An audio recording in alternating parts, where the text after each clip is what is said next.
Why do so many dogs die before their time? Actress and dog activist Katherine Heigl, who's helped save over 16,000 dogs through her foundation, says she's seeing more issues with dogs' joints, odors, and health than ever before. And after doing a ton of research, she feels there's one place we can look to support any dog's health: their food.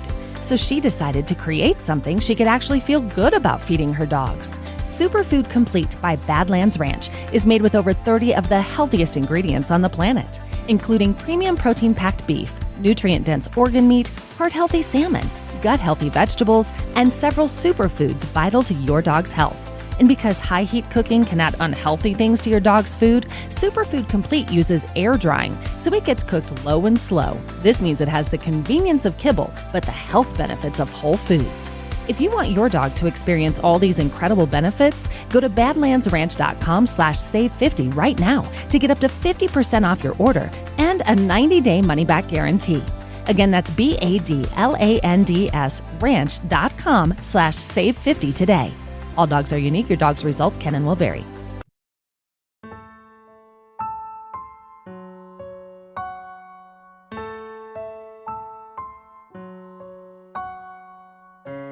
Live from Liverpool, The Dark Paranormal, Season 17.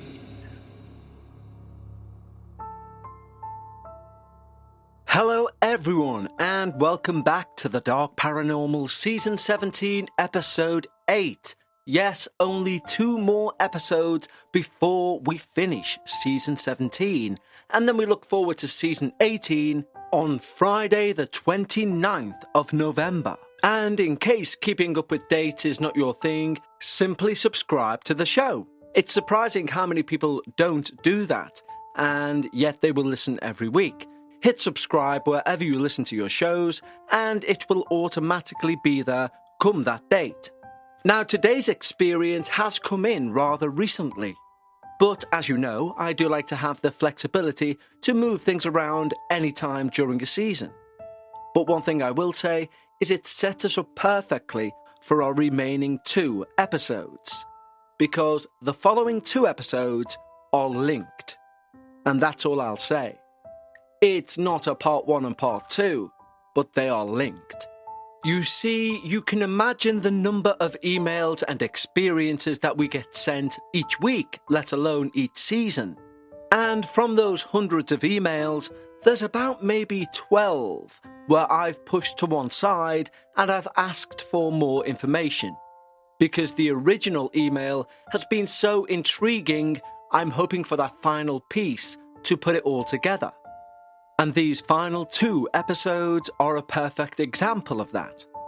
What you will hear next week has been sat in my inbox for over 2 years. What you will hear for our finale arrived with much excitement midway through season 14. And then there's been some back and forth in order to make sure we've got the narrative and the timeline right. But believe me, you will not want to miss next week or the finale. But what do we have in store for episode 8? Well, today we're going to take a look at that old adage of what happens when you start to move around things in a house. As in, what happens when you start to construct in places where there was previously no occupancy, or you build an extension, for example. In the paranormal world, it's a long-standing belief that mixing up or disturbing any sort of building could conjure up some paranormal activity. And maybe that's exactly what we're dealing with here. But before we reach today's experience, we of course need to thank our wonderful team over on Patreon. It's Halloween and you deserve a treat, not a trick. So why not treat yourself to a Patreon subscription? Head over to patreon.com/The Dark Paranormal. Because over on Patreon, we have built the best paranormal community of like-minded enthusiasts just like you. And aside from the community, you can also gain access to our weekly Patreon podcast, Dark Bites. Dark Bites is a paranormal podcast that releases each and every week of the year, even on the downtime in between seasons. And with over 70 hours worth of back catalogue for you to sit and binge that has only been heard by our Patreons, this time of year is the perfect time to sign up. That cup of coffee you treat yourself to each day? Well, for just over the price of one of those per month, you can gain access to the community and that entire back catalogue. And I know I say this each week, but it's only because it's the truth. We have built the best community of like-minded paranormal enthusiasts out there right now. And we'd love to extend an invitation to this exclusive membership just for you. Head over to patreon.com/The Dark Paranormal. Just like the following wonderful new team members have. Maya Neeson, Paul Timoney, Tanny Offield, Margot Gray, Lizzie Massey, Mary Johnson, Jason Tidwell, Dakota, Heather Maryson, Ian Durham, Richard Willard, Sarah D. Ryland, Beth Gibson, Betty, Crystal Moss, Josh Mitchell, Connor Johnson, Young Lee, Armani Rector, and Roland Ramirez. Thank you so much for supporting the show, guys. It means the world to me. And I hope you enjoy all the early ad-free releases on everything on this feed, including those debuts and finales, and of course those weekly Dark Bites episodes, along with the back catalogue. But right now, it's time. Please lower those lights. Make yourself comfortable, and most importantly, leave your disbelief at the door, as we hear all about the crawler upstairs. I've been a fan of your podcasts for a while now, and I feel like it's time I shared my own, and my parents' experience of their previous home, of which they lived in for around 20 years. My favourite ghost stories are hauntings of homes, particularly normal family homes, not mansions or castles, or the far-fetched stories of some of the more famous hauntings. I think this is because they feel so close to home, so relatable, after the experiences at Ashover Street. Anyway, let's begin. The house is located in a small town called Stretford, on the outskirts of Manchester city centre, most famous for Manchester United football ground. It's an industrial area, and the house is a small terrace in a row of about 40 terraced houses. They all, at one time, would have been factory workers' homes.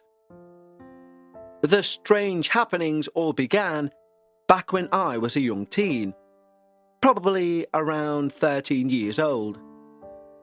My parents were divorced, and my dad had a new partner who had 2 daughters also. My stepsisters and I would spend the weekends at this house with my dad and my stepmom, Dee. As the house was only a 2-bedroom terrace, our parents decided to get the loft converted in order to make an extra bedroom for myself and the elder of my 2 stepsisters. The younger sister could then keep the current bedroom. We were all so excited for the works to finish, and to have more space in the house in general. Soon enough, we would be decorating the loft room bright pink, with 2 wooden single beds either side of the sloping ceilings, and then have the excitement to add our personal belongings. One evening, soon after the loft conversion had been completed, when just myself and my younger sister were staying, our parents decided to go out for a few drinks, leaving me in charge to babysit my younger sister, who would have been around 6 years of age at the time. After they left, she stayed up with me for a while, and then I put her to bed. She fell asleep quickly, so I returned downstairs to continue watching the TV. Not too long later, I heard her get up and walk across the landing. I assumed she was going to use the bathroom, so I went to check, to see if she was okay or needed anything, only to find that she was still fast asleep in bed. I thought nothing of this and returned back downstairs again. No sooner had I sat down and started to relax, I heard her up and walking around again. Now, this being a traditional terraced house, It had a long hallway upstairs with creaky floorboards, so it was an unmistakable sound, those floorboards being walked on. This would be the beginning of what would then be many years of haunting activity in that house. I told my parents all about it when they came home, and we all had a big laugh about it, dismissing it as just the house settling. But actually, I was really freaked out. We joked that we must have a ghost in the house, and we decided to call it Herbert. The following months went by with nothing to report, really. But then, one evening, when my sister and I were in bed in our new loft room, my sister said she could hear banging beside the head of her bed. Now, I listened, but I couldn't hear a thing. But to prove I wasn't dismissing her, I suggested we lay completely still and silent, listening out for this banging noise. So we did. Suddenly the CD player started blaring music, and we jumped out of our skin to scramble across the room to turn it off. Our parents were shouting up to find out what all the commotion was about, but we were so worried we'd get in trouble for messing around, we told them all was fine, and we were in bed. A few weeks later, midweek, when us girls were not there, my dad came home from work to an empty house, as my stepmum was still at work. He went upstairs to the toilet, and whilst in the bathroom, which was located directly at the top of the stairs with the front door directly at the bottom of the stairs, he heard the front door open.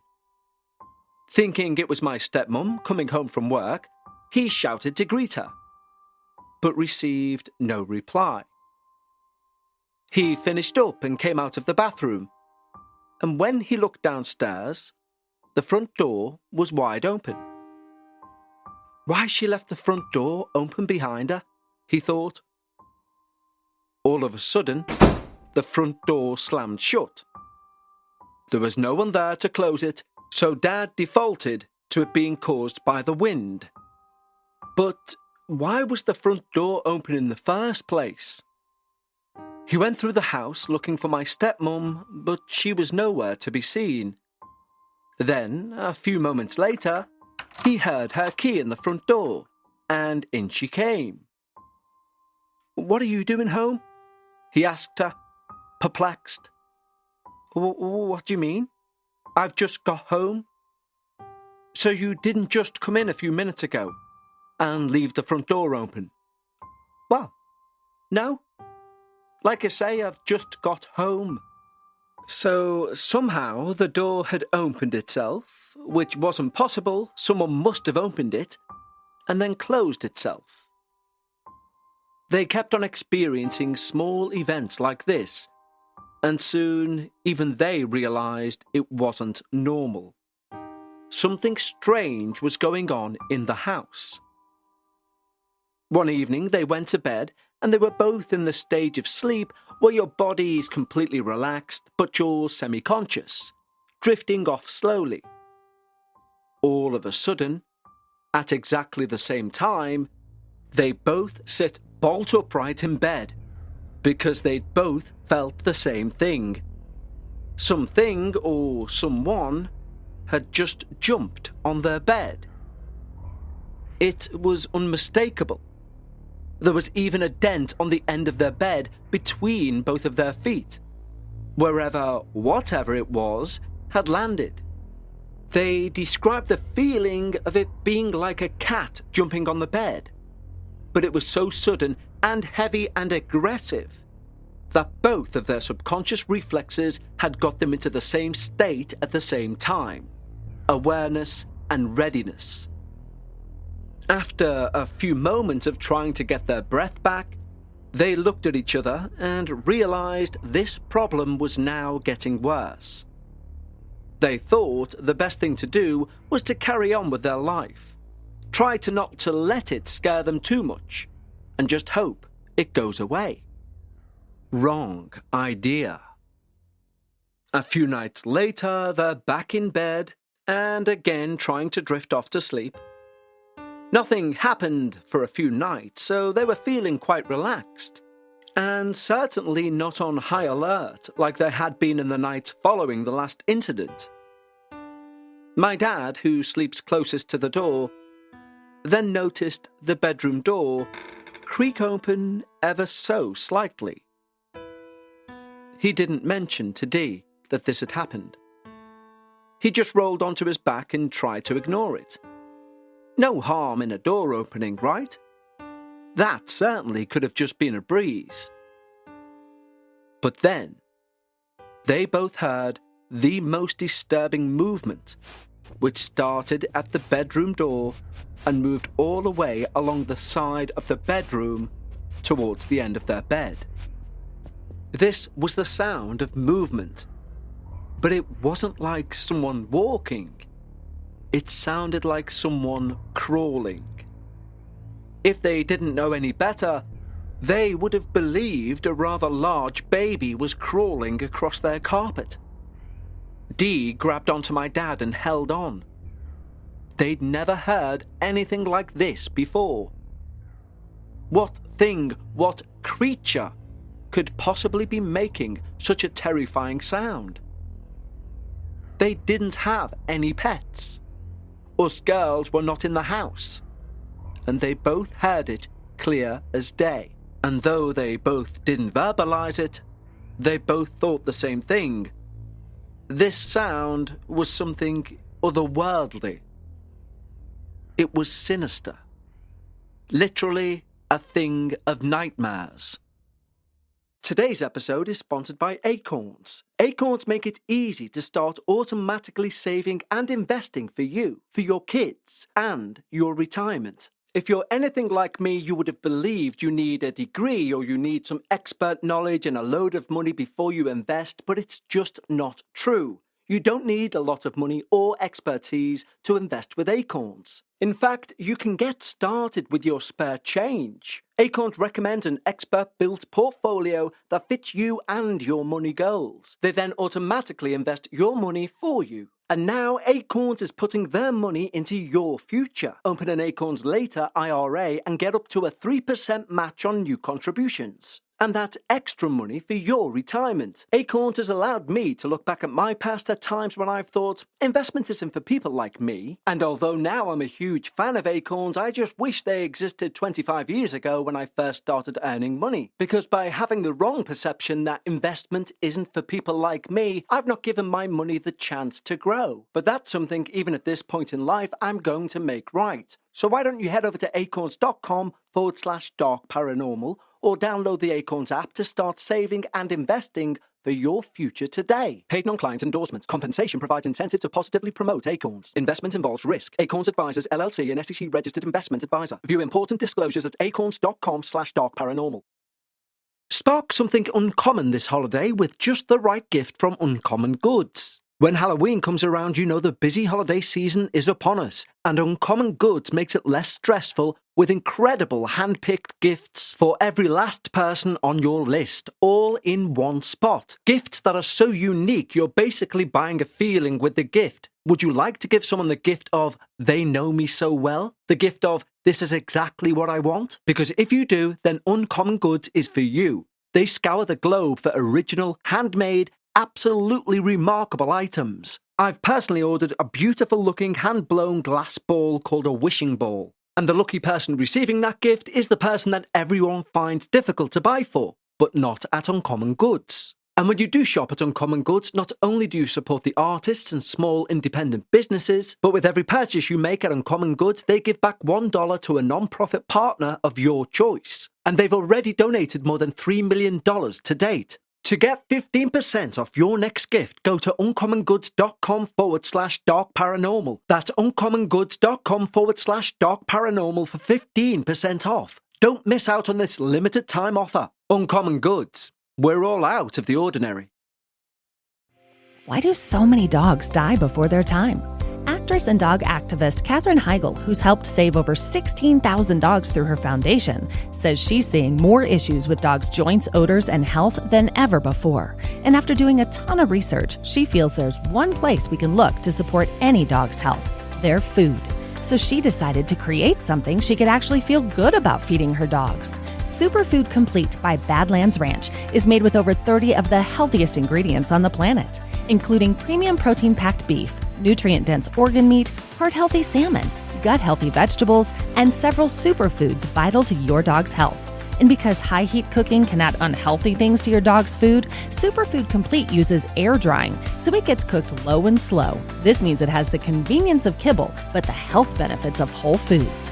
If you want your dog to experience all these incredible benefits, go to badlandsranch.com/save50 right now to get up to 50% off your order and a 90-day money-back guarantee. Again, that's BADLANDS ranch.com/save50 today. All dogs are unique. Your dog's results can and will vary. On multiple occasions, they would both be lying in bed and hear the sound of one of us girls climbing up the creaky wooden loft staircase.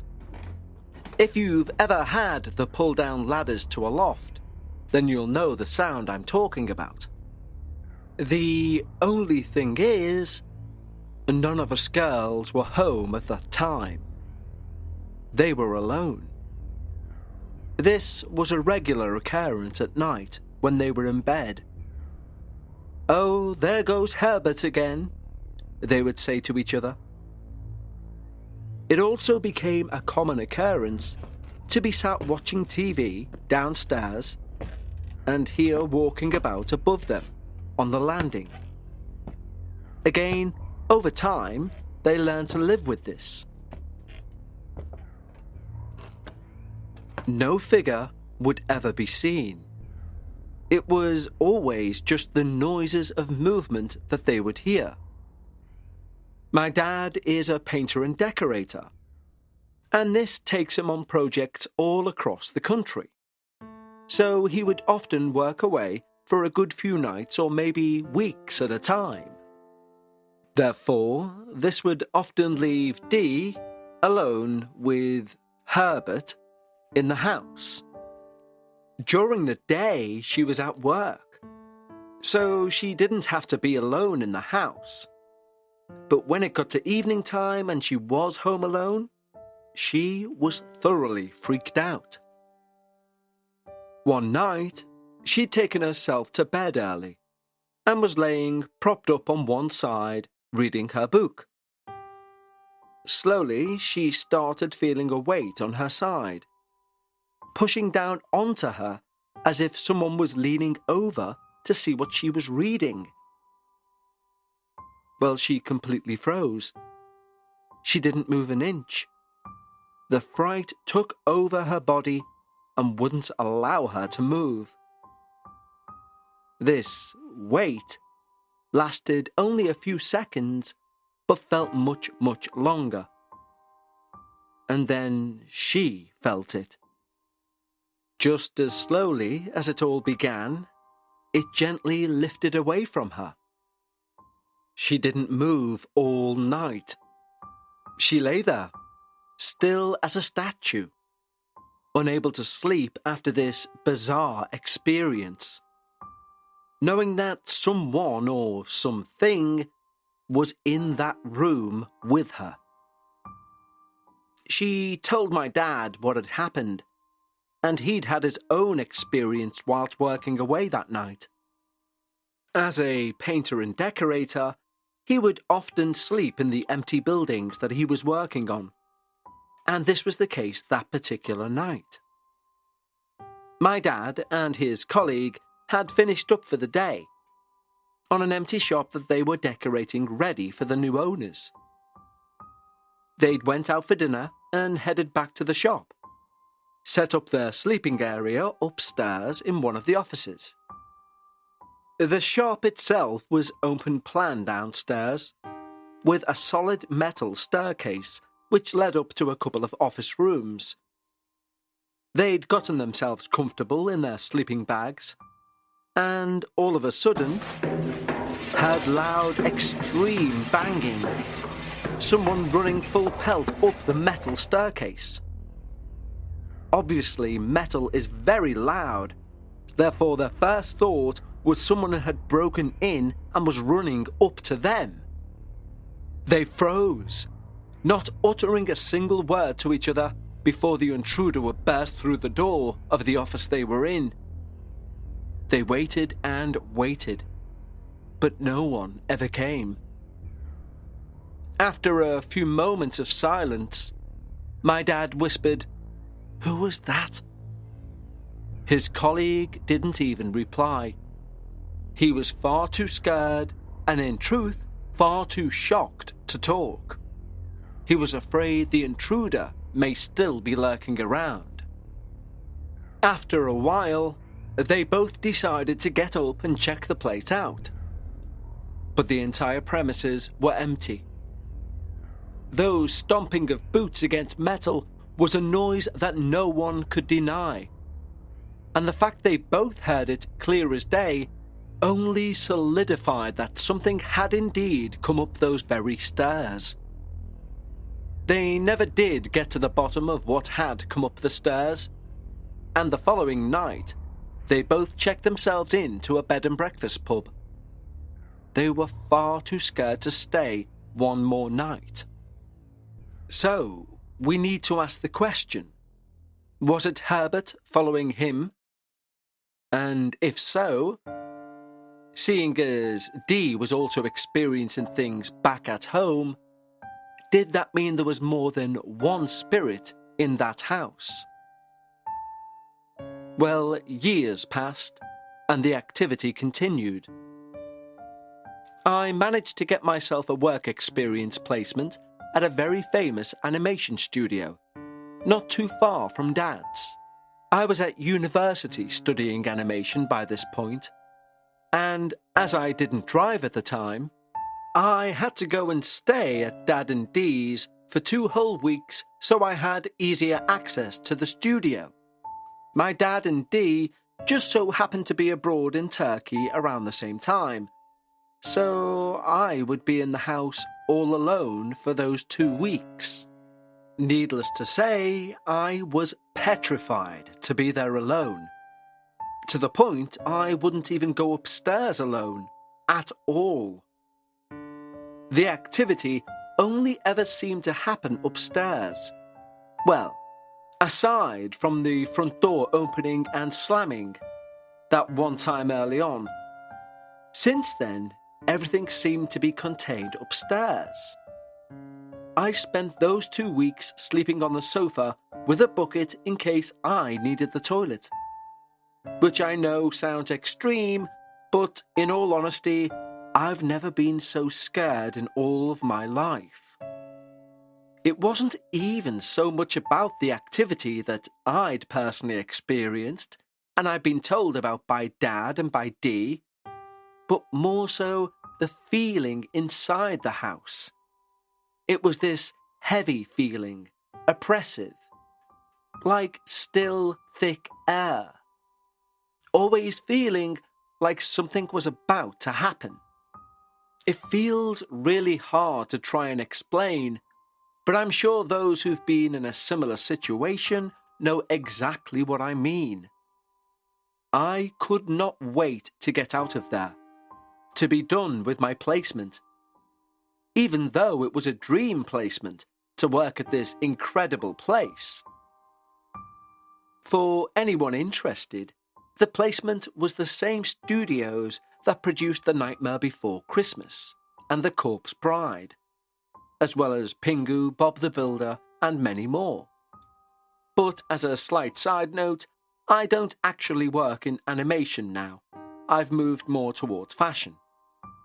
Anyway, nothing of note happened during those 2 weeks, but I knew I literally never wanted to stay there alone again. As for Dad and Dee, well, they lived there for many happy years, and I never understood how they could, given all the activity that constantly happened. I believe that towards the last few years the activity has quietened down, which would feed into our thoughts of the activity all being due to the loft being created and the building work, etc., may be disrupting something. They know the person that now lives in that house. And yes, they did warn him about what they'd experienced and witnessed whilst living there. But of course, the new tenant laughed them off, and he said he's sure he'll be fine. He was, and still is, renovating that property, and has now confirmed he has witnessed some strange goings-on. He told my dad and Dee that he has heard the ghost. I would love to know who it could be haunting that house. They don't seem to hold a dark presence, but they do like to make themselves known. Just to give a bit more perspective on things, my dad is a 67-year-old tradesman who to this day will still say, "I don't believe in ghosts, but I also know what I witnessed. And what I did witness, there is no denying that it wasn't normal." Well, a huge thank you to our submitter for today's experience, and the reason we've chose this for episode 8 is because it's very relevant to episodes 9 and 10. This entire theory that ghosts can appear or be called into play when renovations start taking place in a home. A great example of that is taken from the Ghost Hunting Theories website. It says, "When I was a child, we had a shadow ghost that walked the end of the hall into the tiny end bedroom, and then would seem to disappear into the closet. But that was not always a closet. It would appear homeowners in the early 1900s added the closet as a necessity in modern times. But it was built over a chimney, one that was providing a fireplace for the room. This figure was attending that fireplace, the fireplace that was now covered by boards and a closet. That is not to say that a spirit was hoping to start a fire, but that a regular event in the past, like someone attending the fire, was being replayed like a film in that space.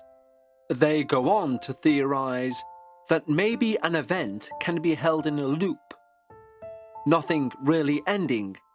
It's just that our perceptions don't see all history in one place at one time. But under the right conditions, we may see those moments that never truly left. But residual hauntings don't count for what we're encountering in this experience, such as a slammed front door, such as feet marching upstairs, such as the dad being followed to a workplace seemingly hundreds of miles away. In this instance, we have actual physical manifestations. Things moving, the sound of this crawler moving around the bedroom. So another theory posits that moving something in a house, i.e. renovating a home or changing a wall, etc., can release not just a residual spirit, but an energy, be it either good or bad. Think about an angry, aggressive dog. If you place that dog in a room, over a certain amount of time, it's going to become placid. It's literally impossible for it to stay aggressive all the time. If you then make a sudden change to that room, however, watch how quickly that aggression will return. Watch how quickly that formerly placid dog returns to its most defensive and secure space in its head, that of aggression and attack. But if the room was left alone, you would never know the dog was there. These are the sort of theories I want you all to be thinking about when we enter episodes 9 and 10 next week and the following week for our finale. Because believe me, they play an integral part.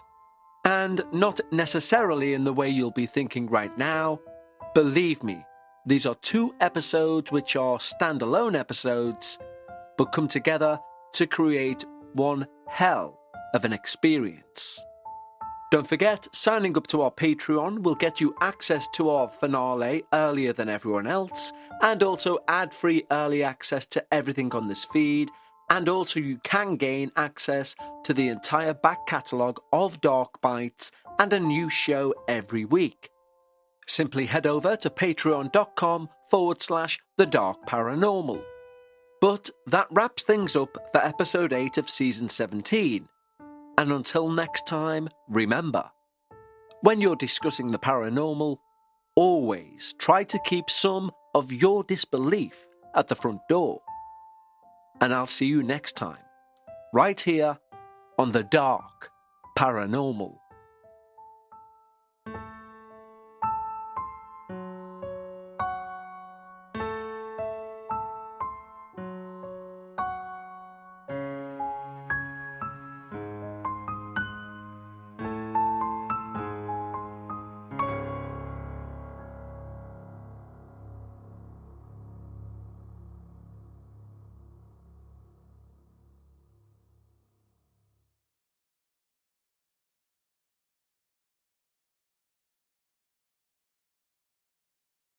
Have you ever wanted to learn a new language?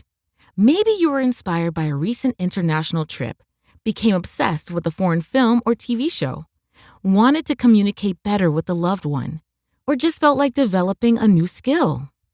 With Rosetta Stone, learning a new language is easier than you thought. Rosetta Stone has been a trusted expert for 30 years with millions of users and 25 languages offered, including Spanish, French, Japanese, Dutch, and more. Learning is immersive and designed for long-term retention, so you fully learn to speak, listen, and even think in that language. Don't put off learning that language.